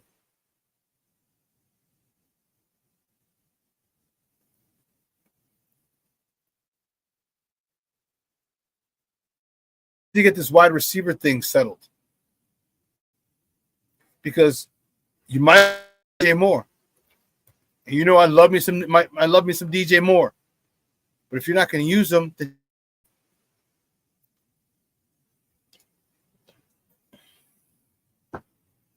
but you better get back a top pass rusher in return for him.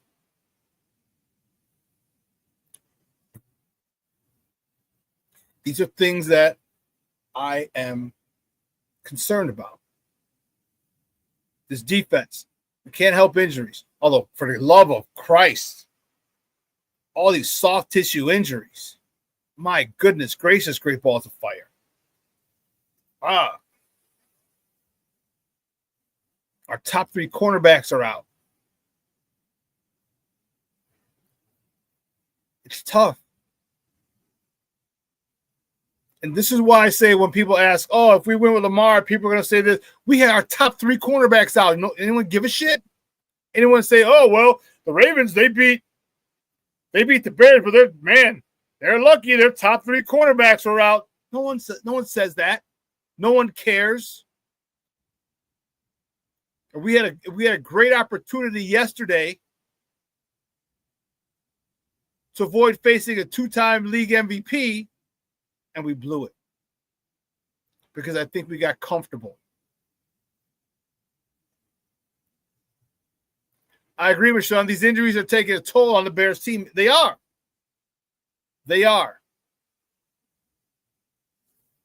Which is why we need this offense to pick it up. We need this offense to pick it up. So I'll tell you what, Caleb Williams isn't hurt. DJ Moore isn't hurt. Rome Odunze isn't hurt. Luther Burden isn't hurt. Colston Loveland isn't hurt. Theo Benedict isn't hurt. Joe Tooney isn't hurt. Drew Dolman isn't hurt. Jonah Jackson isn't hurt. Darnell Wright isn't hurt.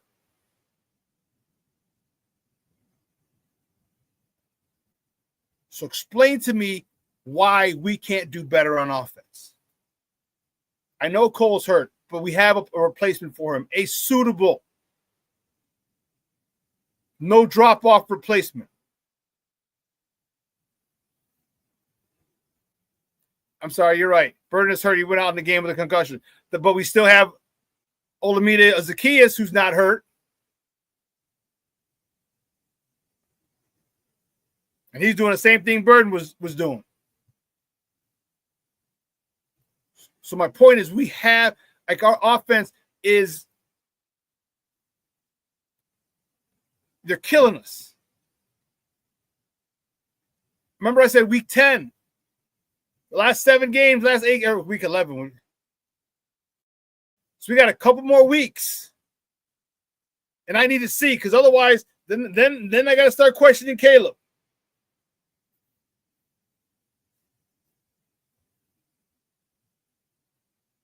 Then I got to start questioning Caleb. After week 10, after 10 games in this offense, you can't pick up the basics, or you can be just efficient, not even super or great, just efficient. Got a couple more games, 3 more games. So week 1, no.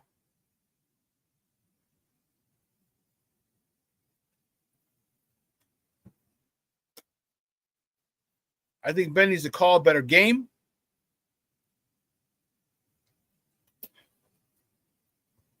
I think running backs need to do a better job of reading. I saw one play. Actually, the announcer said it too. I was watching the game yesterday, and I don't know if it was Swift or Monangai. It was an inside zone. He comes in. He stays in, and if he would have bounced it out one hole, he's up and off into the third level. But he stayed front side. And even the announcer said, man, if he bounced one hole, and the announcer said, this is what we're talking about. This is the one thing. So everybody's taking turns messing up. And with a football team, it takes one person of the 11 out there to screw up and a play's done. Shawn says, let Caleb be Caleb, Coach Ben Johnson. Yeah, I don't know about that. I think I need him to acquiesce a little bit before you can go be Caleb. Caleb, you be yourself on 3rd and 4th down when we need you. 1st and 2nd down, I need you in structure. I need you more robotic. I need you more. I shouldn't say robotic. I don't want him robotic. Methodical. Bingo. That's what I need from you. I need Caleb methodical.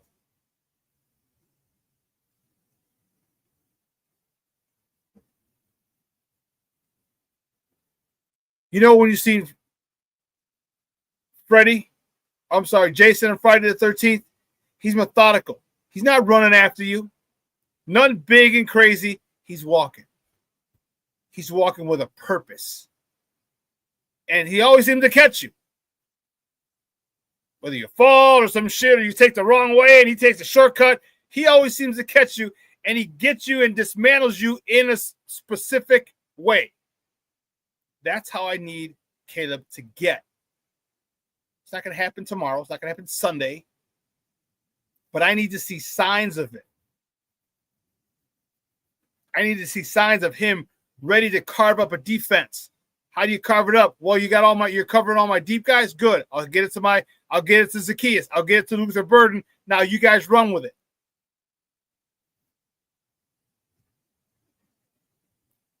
Friday the 13th, Jason. Yeah, Michael Myers. Same thing. They're both fucking crazy. They both wear masks. The defense lost Catan, the Ravens' last CD. Yeah.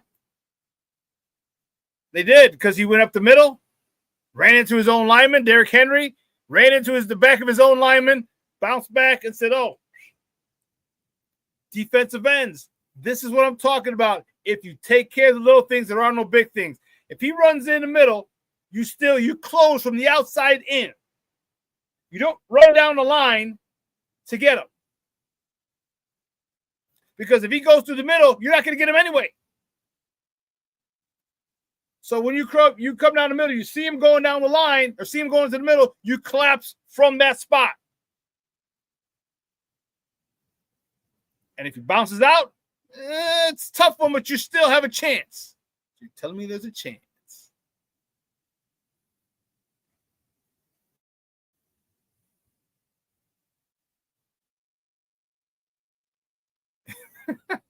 Shawn knows Machete, FGB.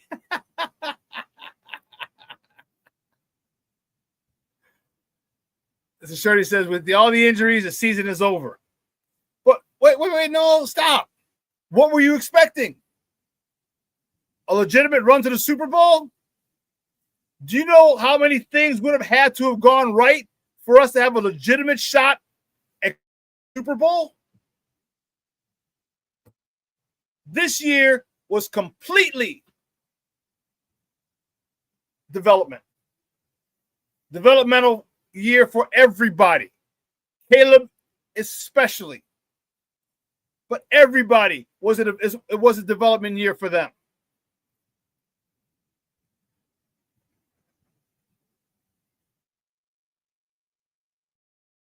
And we're not seeing it. We're not seeing it, and that's the frustrating part. Because we want to see it so bad. We need it. We need it to feel good for our souls, our football souls. We need to see development.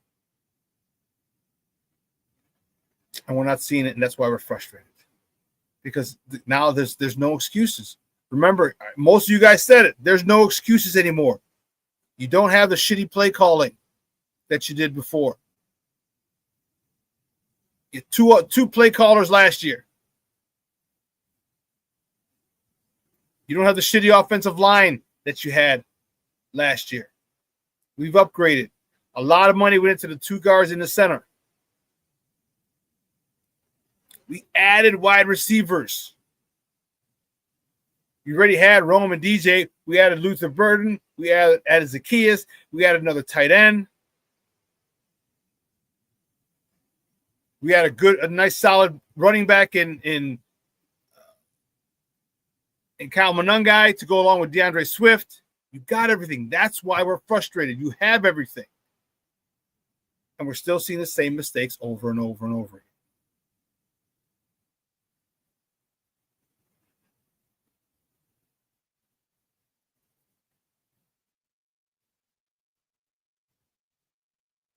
I agree, Michonne. Justin Fields leads the Jets to a come from behind victory yesterday. There's the first win of the season. Rick says, can he fix the accuracy issue? And why does he think every ball has to be thrown 200 miles an hour, FGB? I don't know why he thinks everything has to be thrown 200 miles an hour. I hate that. He can't fix the accuracy issue. Say that 5 times real fast. That comes in practice. That comes with not thinking. But the way you don't think in a game is to work on it at practice.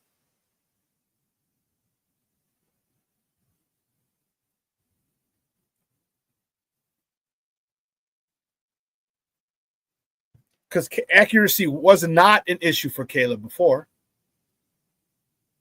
Okay? It's happened recently. So if it wasn't an issue before, that should tell us it can get back to the point where it's not an issue.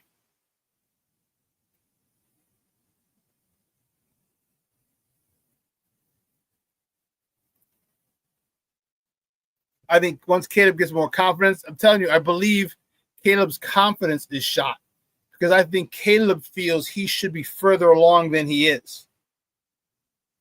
And I agree with him. And because he's not further along than where he's at, or he's not as far along as he feels he should be, I think he's pressing a little bit. I think he's trying to make it happen. And that's the thing. Don't try to make it happen. Just play the game. Just play it to your ability, to the best of your ability, and you're going to have some successes and you're going to have some losses. But those things are going to grow. Those things are forming to make you a better quarterback. When you're forcing stuff, now you're doing shit that's not natural.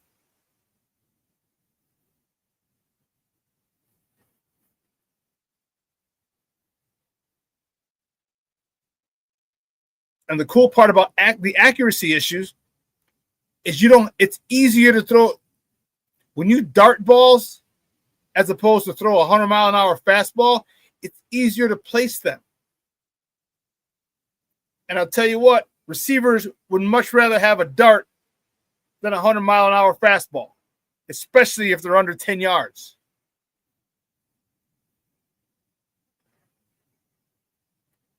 Especially. King Booker Will said, I think the Daniels thing has finally hit him, even though he's playing better than him overall this year. There could be a lot of factors. Who knows? Who knows what it could be?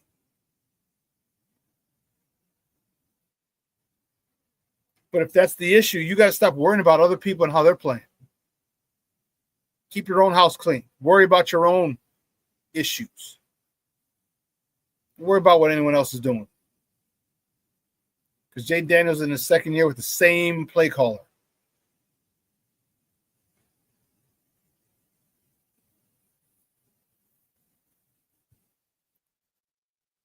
This is not a lost cause, just in case anyone thinks I'm out on Caleb. I'm not out on him yet.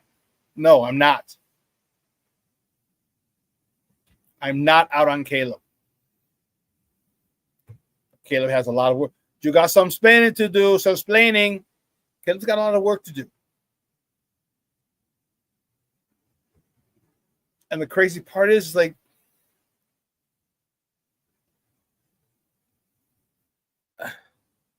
I put the blame on I put some of the blame on Caleb. Because if I'm running routes with you, we're practicing routes, we stay after practice, I need you running full speed. I need you running like you do in a game.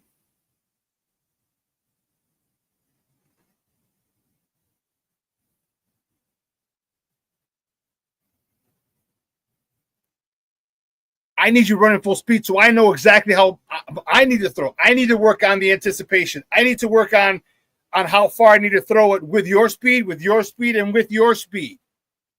Because they're all different.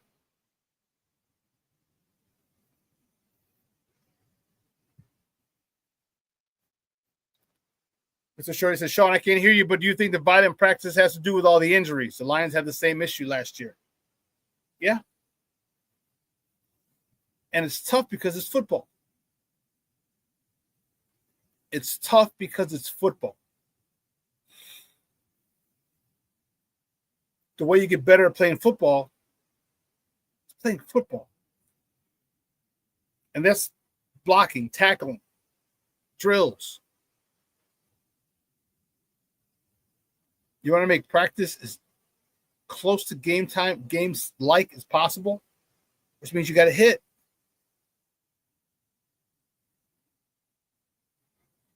So, by no means am I out on this team. By no means am I out. By no means am I out on Caleb. There's just things he needs to do and work to get better.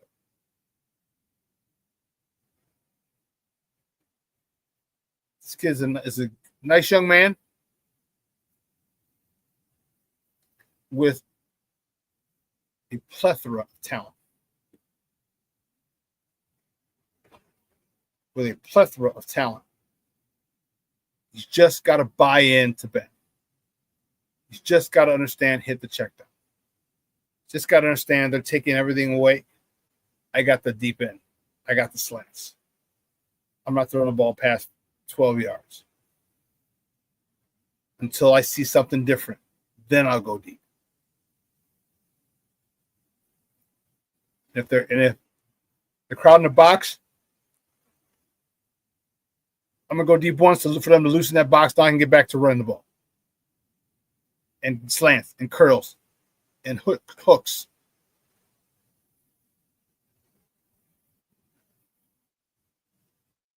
King Booker World says they're still 4-3 and the team is still learning. Wait till it clicks, it will be cold. Yeah. Yeah. So I'm saying week 10 through 17 games. It'll be week 12 through 18.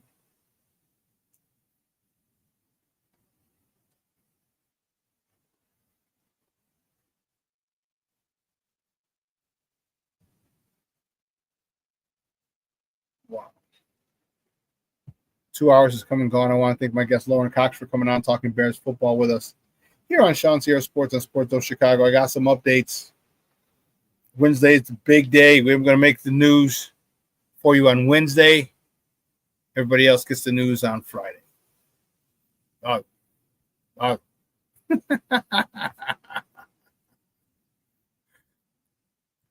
Cornelius said, King Booker World, I agree. I'm not panicking. There's still a possibility that the Bears make the playoffs. Yeah, there's still, of course. There's still. But as a coach, and it's never going to leave me, being a coach, being a teacher, I want to see them do better. They know what to do. Now they just have to be mentally tough. And that's the one thing I have an issue with. People not being mentally tough. All right? Being disciplined.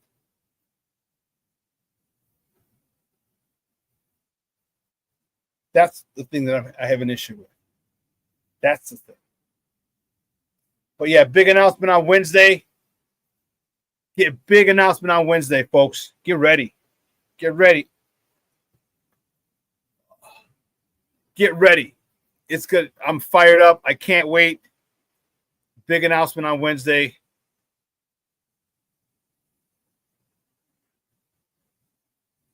I'm fired up. So listen, everyone, I already thank Lorin. So everybody, I want to thank you guys in the chat, keeping it lit as always. As I tell you always, after every show, let your loved ones know you love them, because tomorrow is promised to no one. All right, make sure you spend time with them. Bears season is a great time to meet up with friends. Everybody wants to go out. All right, go out to the bar, or you can go to someone's house. Go to your house, have them come, go to their house, go to your house. Either way, go to a restaurant, go to a sports bar. Either way, make sure you spend time with your loved ones. Because tomorrow is promised to no one. But I'm going to get out of here. I'm going to go pick up the warden, all right, from CrossFit. All right, when I get back, I have some things I need to do for CrossFit Warehouse, and I'm fired up about it. Fired up. I can't wait. Cannot wait. Cannot wait. I'll tell you on Wednesday. Big news on Wednesday, all right? Listen, so for everybody here at Sports Zone Chicago, you guys have a phenomenal day. 12:15, Lakina and Sydney with Second City Sports are going to come and join you for another 2 hours of Chicago sports. Okay? So from everyone here at Sports Zone Chicago, guys, I'm your boy, the SuperBack, Shawn Sierra. Have a phenomenal day, but your boy is out.